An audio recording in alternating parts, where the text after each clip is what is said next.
Assalamualaikum warahmatullahi wabarakatuh. Innal hamdalillah nahmaduhu wa nasta'inuhu wa nastaghfiruh wa na'udzu billahi min shururi anfusina wa sayyiati a'malina. May yahdihillahu fala mudilla lahu wa may yudlil fala hadiya lahu. Asyhadu an la ilaha illallah wahdahu la syarika lahu wa asyhadu anna Muhammadan 'abduhu wa rasuluhu la nabiyya ba'dah. Bapak Ibu jamaah Masjid Az-Zikra rahimani wa rahimakumullah. Tidak henti-hentinya marilah kita senantiasa memanjatkan rasa puja dan puji syukur kita kepada Allah Subhanahu wa taala, karena dengan nikmat yang Allah berikan kita masih bisa berkumpul di Masjid Az-Zikra yang insyaallah penuh dengan keberkahan ini dalam keadaan sehat walafiat. Mudah-mudahan Bapak Ibu para jamaah semuanya senantiasa diberikan kesehatan oleh Allah Subhanahu wa taala. Amin ya rabbal alamin. Salawat beriring salam semoga senantiasa tercurah limpahkan kepada Nabi Muhammad sallallahu alaihi wasallam beserta keluarga, para sahabat, dan semoga kepada kita yang senantiasa berharap syafaatnya di yaumul qiyamah nanti. Amin ya rabbal alamin. Bapak Ibu jamaah Masjid Az-Zikra rahimani wa rahimakumullah. Pada pertemuan yang lalu kita sudah membahas beberapa kisah tentang perjalanan hidup Nabi Muhammad SAW, yaitu bentuk kemuliaan yang Allah berikan sebelum beliau Muhammad diangkat sebagai Nabi. Di antara kemuliaan yang Allah berikan kepada Nabi Muhammad sebelum diangkat sebagai Nabi, di antaranya yang pertama adalah beliau dibelah dadanya untuk menghilangkan tempat bercokolnya setan, sehingga keburukan-keburukan yang ada di dalam dirinya itu dihilangkan. Itu salah satu kemuliaan yang Allah berikan kepada Nabi Muhammad sebelum beliau diangkat sebagai Nabi. Kemudian yang kedua, di antara kemuliaan yang Allah berikan kepada Nabi Muhammad, yaitu adalah kemanapun beliau pergi, maka langit akan senantiasa menaunginya. Salah satunya adalah ketika beliau pergi ikut dengan pamannya ke Syam, ke negeri Syam, maka langit pun ikut menaungi beliau Nabi Muhammad SAW. Meskipun Nabi Muhammad bepergian bersama kafilah, bersama rombongan, tetapi langit itu hanya menaungi Nabi Muhammad saja, tidak dengan rombongannya.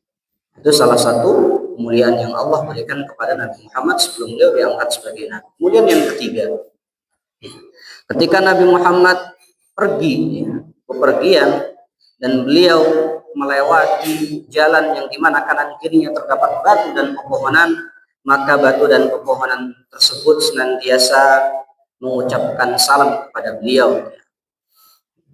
Sehingga tiga peristiwa ini adalah bentuk salah satu dari diantara bentuk kemuliaan yang Allah berikan kepada Nabi Muhammad sebelum beliau diangkat sebagai Nabi, dan juga ini sebagai tanda kenabian beliau. Maka insya Allah pada pertemuan kali ini kita akan melanjutkan pembahasan, yaitu salah satu kabar atau berita gembira yang disebut dalam kitab Taurat, yaitu kabar tentang kemunculan Nabi Muhammad SAW. Qala al-musannif rahimahullahu ta'ala, berkata musannif pengarang kitab ini, Tabasyirut Taurati, yaitu tentang kabar gembira dari kitab Taurat tentang kedatangan Nabi Muhammad SAW. Anzalallahu Taurata ala Musa muhtawiyatan ala syara'i' allati tanasubu ahli dzaka zaman. Allah Subhanahu wa taala menurunkan Taurat kepada Nabi Musa, yang dimana di dalam Taurat tersebut terkandung ajaran-ajaran syariat yang sesuai dengan umat pada masa itu. Artinya apa? Taurat itu hanya diturunkan khusus untuk umatnya Nabi Musa saja, hanya untuk Bani Israel, bukan untuk umat secara umum, umat secara luas, tetapi hanya diturunkan untuk Bani Israel saja. Wa nawwahu fiha bi dzikrin katsirin minal anbiya alladzina 'alima Allahu annahu sayursiluhum. Dan di dalam Taurat tersebut Allah Subhanahu wa taala menyebutkan banyak sekali tentang kisah-kisah para nabi, yaitu nabi-nabi yang suatu saat kelak akan diutus oleh Allah Subhanahu wa taala sebagai rasul. Famimma jaa fiha tabsyiran bi rasulina al-karim khitaban li sayyidina Musa alaihi salatu wassalam. Dan di antaranya, di antara kisah-kisah para nabi tersebut, ada kabar tentang akan datangnya seorang rasul yang mulia, yaitu Nabi Muhammad sallallahu alaihi wasallam, khitaban li sayyidina Musa alaihi salatu wasallam, yang ditujukan, kabar berita tersebut ditujukan kepada Nabi Musa alaihi salatu wasallam. Jadi di dalam Taurat itu Allah Subhanahu wa taala sudah menginformasikan kepada Nabi Musa bahwa suatu saat akan ada rasul yang datang, yaitu adalah Nabi Muhammad sallallahu alaihi wasallam. Nah, kemudian di Taurat tersebut disebutkan, wa sawfa uqimu lahum nabiyyan misluka min baini ikhwatihim wa aj'alu kalami fi fammihi wa yukallimuhum bi kulli syai'in amr. Nah, di dalam Taurat ini disebutkan kelak suatu saat nanti akan kami jadikan seorang nabi misluka, ya, seperti Nabi Musa, seperti dirimu, seperti Nabi Musa. Min baini ikhwatihim, dan dia berasal dari kalangan saudara-saudara mereka. Wa aj'alu kalami fi fammihi, dan aku menjadikan, kata Allah Subhanahu wa taala, dan aku menjadikan semua ucapan nabi tersebut, wa yukallimuhum bi kulli syai'in amr, adalah ucapan yang aku perintahkan.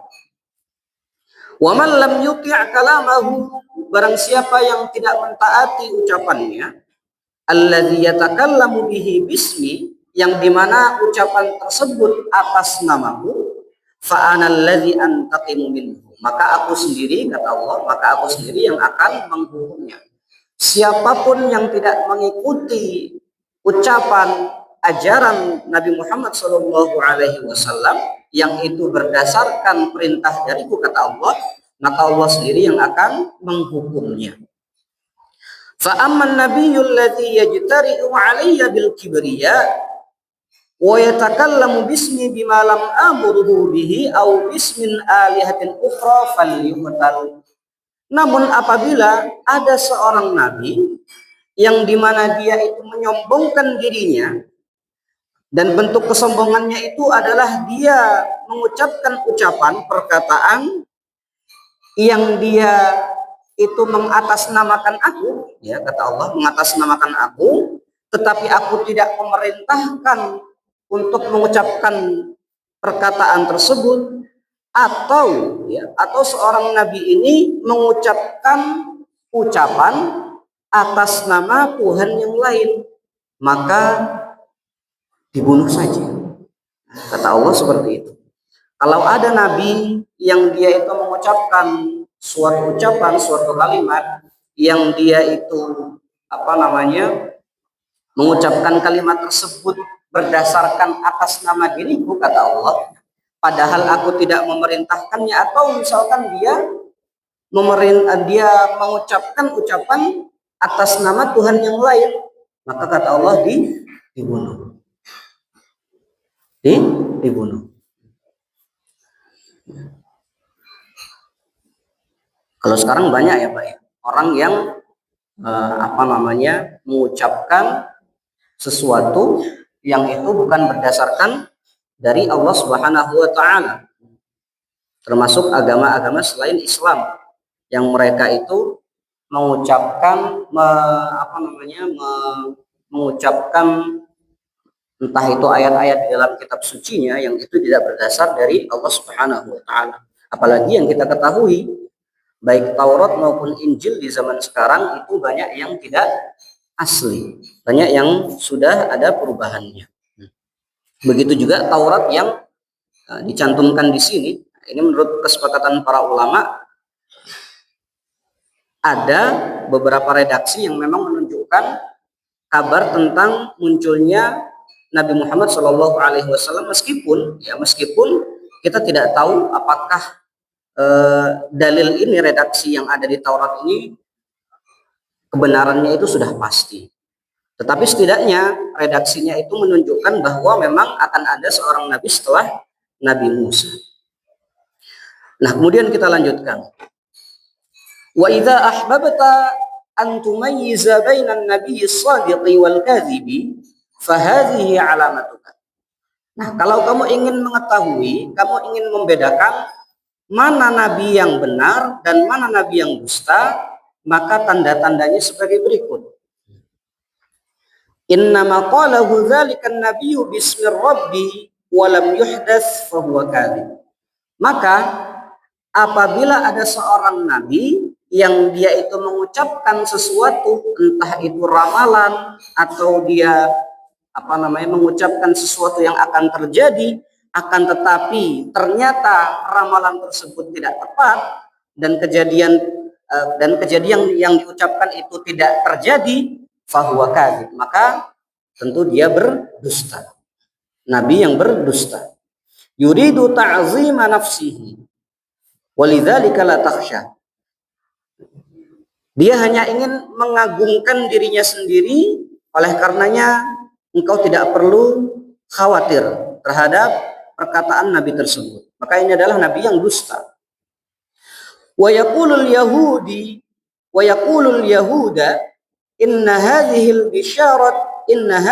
bisharata liyusha'a ibnu Nunin khalifatu Musa alaihi salatu wassalam. Lalu berkata seorang Yahudi, sesungguhnya berita ini ditujukan untuk Yusha bin Nun. Yusha bin Nun yaitu adalah pengganti Musa alaihi salatu wassalam. Jadi berdasarkan literasi yang kami baca, menurut orang-orang Yahudi, setelah wafatnya Nabi Musa, itu akan ada seorang nabi yang bernama Yusha bin Nun, atau dalam bahasa Ibrani itu disebut dengan Yoshua. Yusha itu disebut dengan Yoshua bin Nun. Ini menurut kepercayaan orang-orang Yahudi.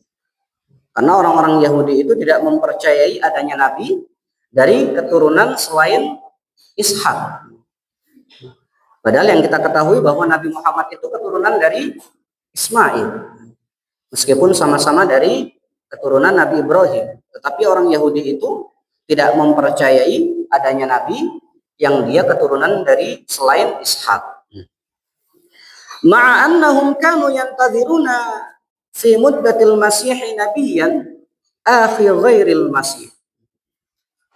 Nah, siapa itu Yusha bin Nun?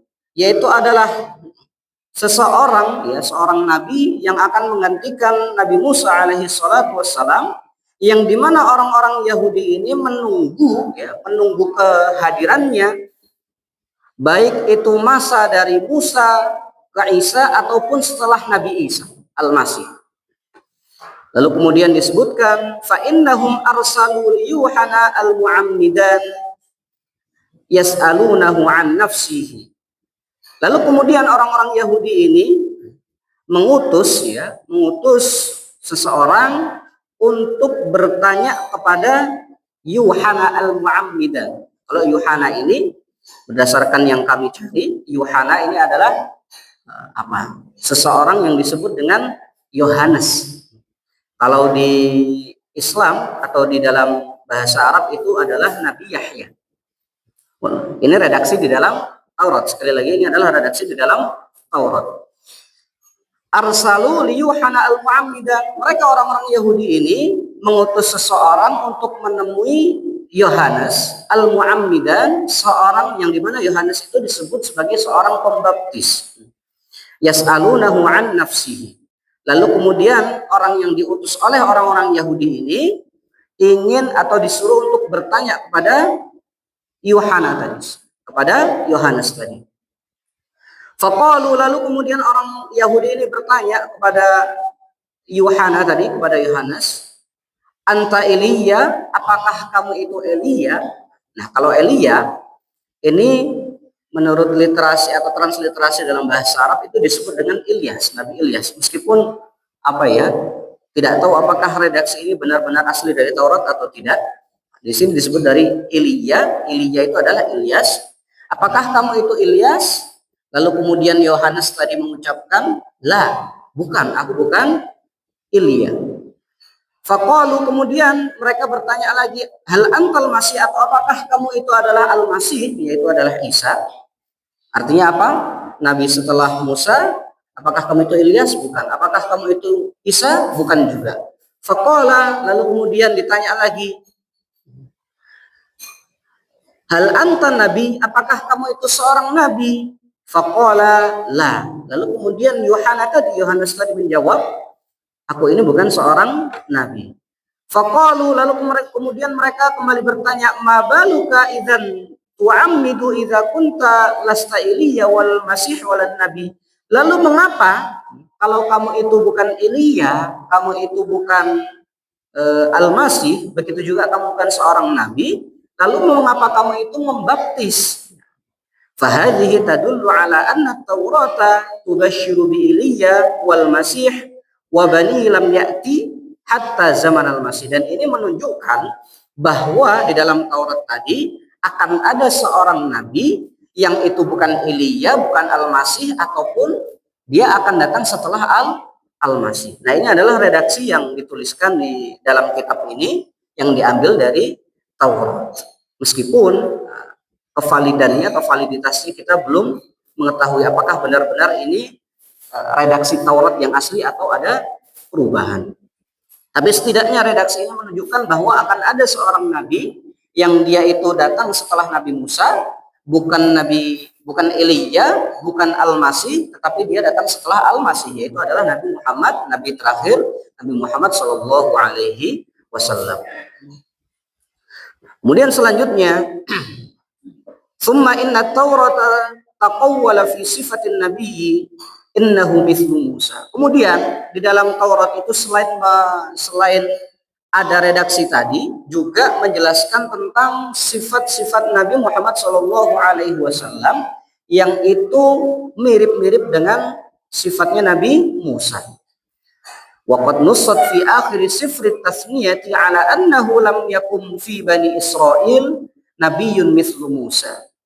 Dan juga telah dinaskan atau dituliskan di akhir kitab Ulangan. Ini juga salah satu seperti semacam surat mungkin.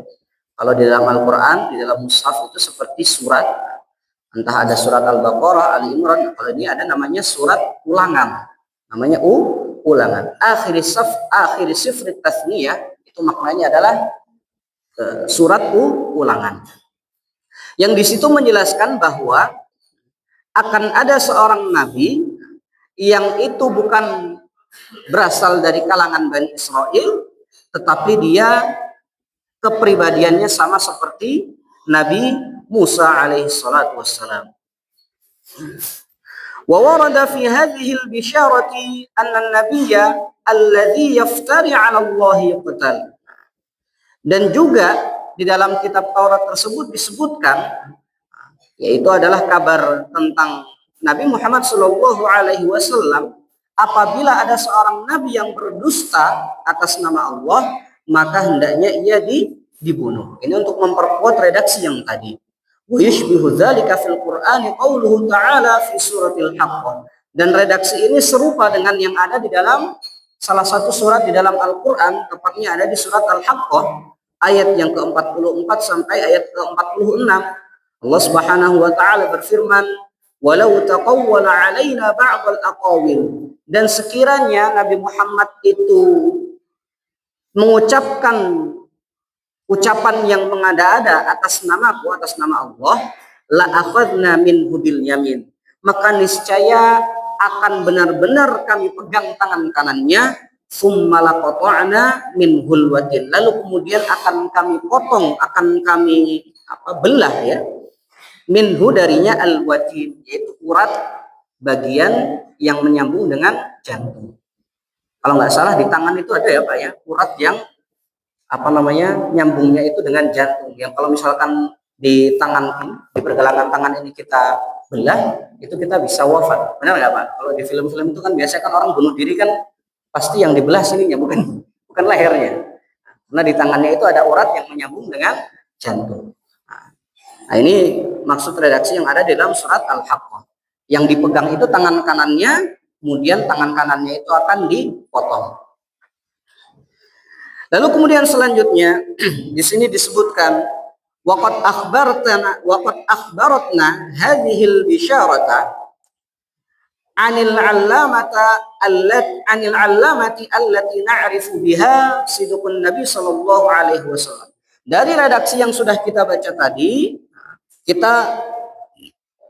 kita dapat menyimpulkan, kita dapat membedakan tanda mana nabi yang benar-benar dia itu nabi, mana nabi yang dia itu berdusta. Wahyal ikhbaru bima sayati. Dan kabar inilah ya, dan info dari Taurat inilah yang akan ditelaah. Waqad akhbaran Nabi alaihi salatu wassalam an asya'in katsirin. Dan juga Nabi Muhammad sallallahu alaihi wasallam itu sudah menjelaskan banyak sesuatu. Fahaddatsat kama akhbaru anha, dan sesuatu tersebut ternyata benar-benar terjadi. Jadi Rasulullah sallallahu alaihi wasallam itu ketika beliau lahir, beliau banyak meramalkan sesuatu yang dimana sesuatu itu benar-benar terjadi. Salah satu contohnya adalah wa minha ma la yanfa'u ma'ahu al-hadath wa takhmin. Di antara ramalan tersebut ada yang memang bisa difikirkan dengan akal, dengan logika, tetapi ada juga yang tidak bisa difikir secara logika. Seperti contohnya adalah kal ikhbari bi anna ar-ruma sayaghlibuna ba'da anna qahrihim al-furs. Salah satunya adalah kekalahan kerajaan Rum atas kerajaan Persia, yang dimana kekalahan tersebut kekalahan yang sangat parah. Hatta kadu yahtalunal Konstantiniyah. Sampai-sampai mereka pasukan Persia itu hampir menguasai ibu kota Konstantinopel. Ya, Konstantinopel. Di sini disebutnya Al-Konstantiniyah. Beda sedikit ya Pak, Konstanti dengan Konstantinopel. Kadang-kadang kosakata yang selain bahasa Arab di Arabkan itu agak-agak berubah sedikit. Fal ikhbaru idzan bi anna ar-ruma sayarudduna ma fuqida minhum ba'da bid'i sinina la yakunu illa min indillah. Nah, adanya prediksi ramalan dari Nabi Muhammad SAW tentang kekalahan pasukan Rum, kerajaan Romawi atas kerajaan Persia itu adalah benar-benar terjadi. Begitu juga dengan kemenangan pasukan Romawi yang kembali didapatkan beberapa tahun setelahnya. Jadi setelah kerajaan Romawi ini dikalahkan oleh kerajaan Persia, selanjutnya kerajaan Persia ini kembali mengalahkan Romawi. Ini adalah bentuk ramalan dari Nabi Muhammad SAW, la yakunu illa min indillah, yang tidak akan terjadi kecuali berdasarkan wahyu dari Allah Subhanahu wa taala. Walidzalika istaghrabahu jiddan ba'dul musyrikin min Quraisy. Oleh karenanya ada beberapa orang musyrik dari kaum Quraisy itu merasa heran, kenapa kok kemudian banyak ramalan-ramalan yang diucapkan oleh Nabi Muhammad SAW itu benar-benar terjadi. Bahkan warahana ala dzalika Abu Bakrin As-Siddiq radhiyallahu anhu, bahkan salah satu sahabat Nabi Muhammad yaitu adalah Abu Bakar itu berani untuk rohana, taruhan, berani taruhan dengan kaum musyrikin dari suku Quraisy. Taruhan ini kira-kira benar nggak? Jadi nggak apa yang diucapkan oleh Nabi Muhammad ini benar-benar terjadi nggak? Lalu waqad haqqaqallahu al-khabar fastahaqqa as-siddiqir rahn. Lalu kemudian ternyata kejadian yang diramalkan oleh Nabi Muhammad itu sesuai dan terjadi sebagaimana yang diceritakan oleh Nabi Muhammad Shallallahu Alaihi Wasallam. Wahada, maka kemudian Abu Bakar As-Siddiq di sini menang dalam taruhan tersebut. Wahada qalilun min katsirin sayatika tafsiluhu insyaallah. Dan ini adalah sekelumit sedikit tentang salah satu kabar, salah satu tanda kenabian Nabi Muhammad Shallallahu Alaihi Wasallam yang rinciannya akan dijelaskan lebih lanjut insyaallah taala. Nah, itu tadi adalah beberapa bukti ya, tabsyir, kabar tentang akan datangnya Nabi Muhammad Shallallahu Alaihi Wasallam di dalam kitab Taurat. Kemudian di sini juga ada salah satu pengakuan dari sahabat ya, yaitu Qadhi Iyad di dalam kitab Asy-Syifa. Salah satu sahabat bernama Atha bin Yasar, salah Abdullah bin Amr bin Al-As bertanya, salah seorang sahabat bernama Atha bin Yasar bertanya kepada Abdullah bin Amr bin As an sifat Rasulullah sallallahu alaihi wasallam, yaitu bertanya tentang bagaimana sifat Rasulullah sallallahu alaihi wasallam. Faqala ajil wallahi innahu la mawsufun fit Taurati bi ba'di sifatihi fil Quran. Demi Allah bahwa telah disebutkan sifat-sifat Nabi Muhammad sallallahu alaihi wasallam itu yang disebutkan di dalam Taurat itu sesuai dengan yang disebutkan juga di dalam Al-Quran. Salah satu buktinya adalah firman Allah Subhanahu wa taala di dalam surat Al-Ahzab, ya ayyuhan nabiyyu inna arsalnaka syahidan wa mubasysyiran wa nadhira. Wahai nabi, sesungguhnya kami mengutusmu sebagai seorang saksi dan pemberi kabar dan juga sebagai pengingat. Nah, ini juga sesuai dengan yang ada di dalam At-Taurat. Wa hirzan lil ummiyin, dan di dalam kitab Taurat juga disebutkan bahwa Nabi Muhammad itu melindungi orang-orang yang ummi, orang-orang yang orang-orang yang tidak bisa membaca dan menulis. Anta abdi wa rasuli, engkau adalah hambaku dan engkau adalah utusanku. Samaitukal mutawakkil, aku menamaimu, menyebutmu dengan al-mutawakkil, yaitu orang yang bertawakal. Nah, ini kalau redaksi yang ada di dalam Taurat. Laisa bifadhin wala ghalidhin wala saffab. Engkau adalah orang yang tidak keras, engkau adalah orang yang tidak berkata kasar, dan engkau adalah orang yang tidak membuat gaduh di pasar. Engkau adalah orang yang tidak suka berkata gaduh di fil aswaq, di dalam pasar. Nah, antara ya ayyuhan nabiyyu inna arsalnaka syahidan wa mubasysyiran wa nadhira ini adalah sesuai dengan yang disebutkan di dalam Taurat tadi, bahwa Muhammad itu adalah orang yang tidak suka berkata kasar, beliau tidak suka membuat gaduh di pasar, dan beliau adalah orang yang tidak suka berbuat perbuatan yang keras. Selain tadi seperti itu, mubasysyiran wa nadhira, beliau juga adalah seorang yang pemberi kabar gembira dan juga sebagai seorang yang memberi peringatan. Wala yadfa'u sayyi'ah, kemudian beliau menolak keburukan bisayyi'ati, dengan keburukan. Walakin ya'fu wa yaghfiru, tetapi beliau Nabi Muhammad adalah seorang yang memaafkan dan gemar untuk mengampuni. Wala yaqbidahu Allah hatta yuqima bihil millatal 'auja, dan Allah tidak akan mewafatkan Nabi Muhammad Shallallahu Alaihi Wasallam sebelum kokoh tegaknya agama Islam, bi an yaqulu, sehingga sampai mereka mau mengucapkan la ilaha illallah, bahwa tidak ada sesembahan yang berhak disembah melainkan Allah Subhanahu wa taala. Wa yuftahu bihi a'inan umyan, dan sebelum Allah membukakan mata yang buta, wa adzanan summan, dan telinga yang tuli, wa quluban gulfan, dan juga hati yang terkunci. Jadi antara dalil yang terdapat di dalam Taurat dengan yang ada di dalam Al-Quran itu selaras. Bahkan di sini disebutkan bahwa yang ada di Taurat itu menjelaskan apa yang ada di dalam Al-Quran. Jadi rinciannya itu dijelaskan. Maksudnya apa sih syahidan? Orang yang menyaksikan itu apa? Mubasyiran itu apa? Orang yang memberi kabar gembira itu seperti apa? Nadhiran, orang yang memberi peringatan itu seperti apa? Maka beberapa kalimat yang sudah kami ucapkan tadi di dalam kitab ini, yaitu yang ada di dalam Taurat, maka itu sudah dijelaskan secara rinci. Baik.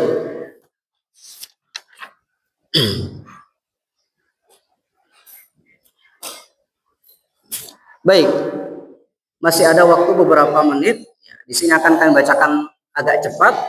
Waruya misluhu an Abdullah bin Salam radhiyallahu anhu, juga diriwayatkan oleh Abdullah bin Salam. Jadi Abdullah bin Salam itu merupakan seseorang yang dulunya adalah beliau seorang Yahudi.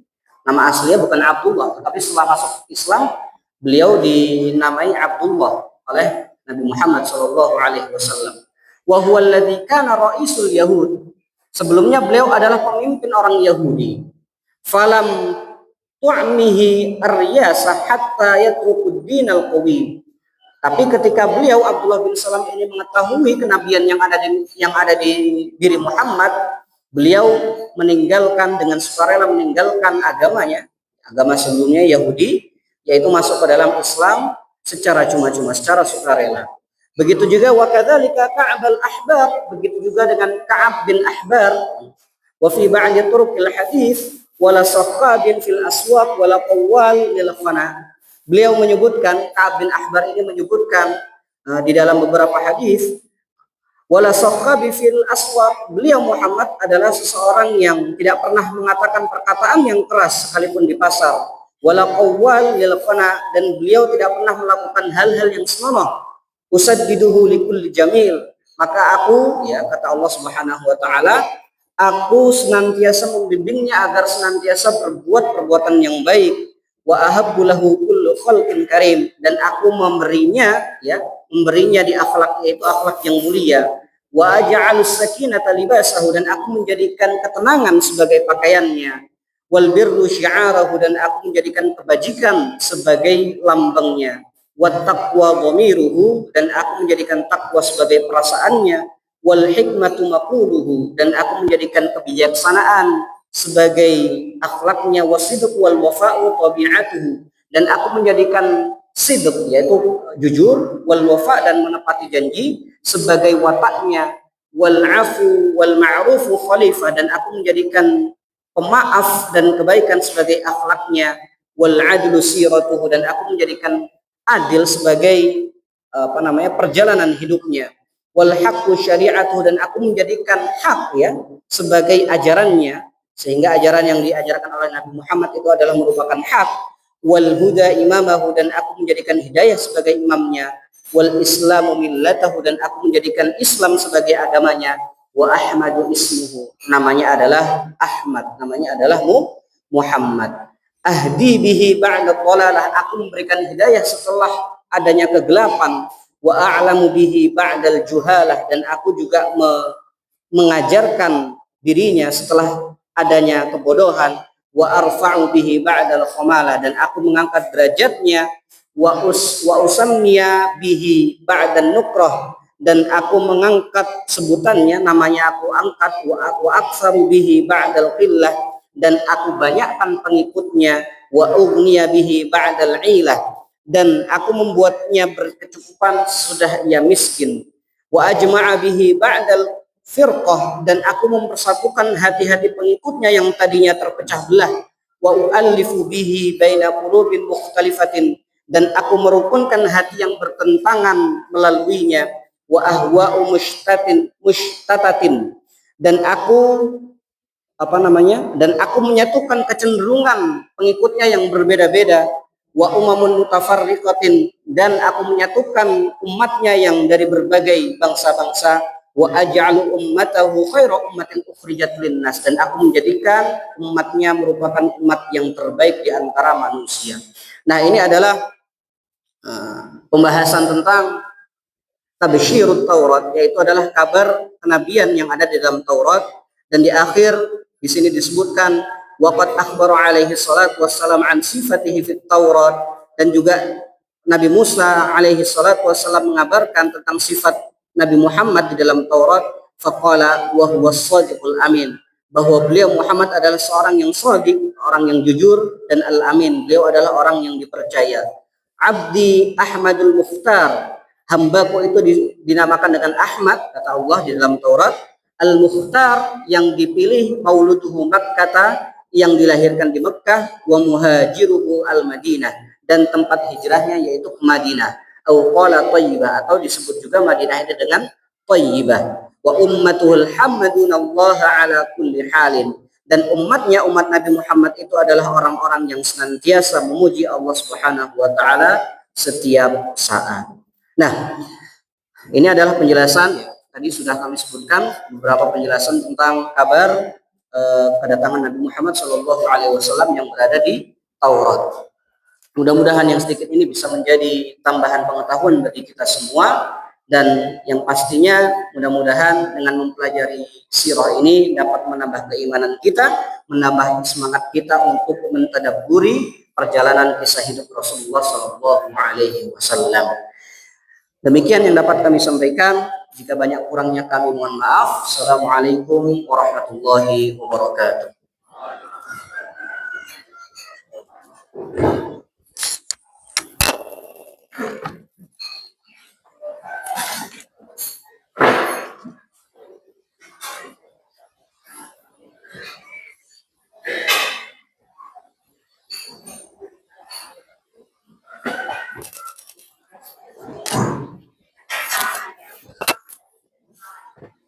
Terima kasih kami sampaikan kepada Ustaz Fauzan yang sudah memberikan pengajian pada baiknya Bapak Ibu Guru dan para jamaah. Sebelum kita akhiri, kami sampaikan infak pada itu pukul 256.000 rupiah. Dan marilah kajian pada pagi ini kita akhiri dengan baca hamdalah. Alhamdulillahirabbil alamin. Assalamualaikum warahmatullahi wabarakatuh. Moga Bapak dan rekan-rekan muda untuk tidak ke saudara menikmati sarapan.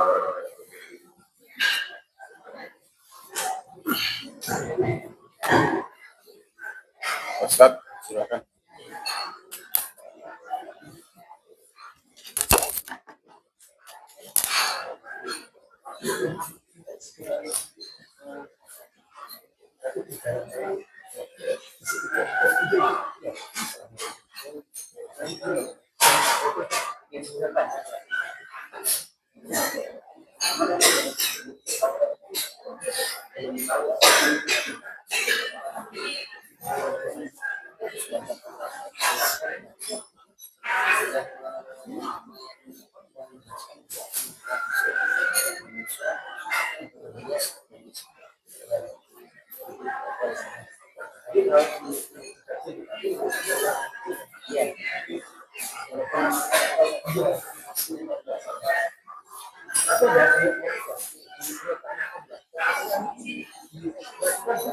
Kalau dari kesepakatan itu kemana? Kalau kesepakatan lama yang mereka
yang saya cari kami dari dan saya cari di apa namanya di yang lain itu juga mau gratis. Nah, ini ya saya yang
Morgan itu ya? Enggak. Bapak itu. Oh, gitu.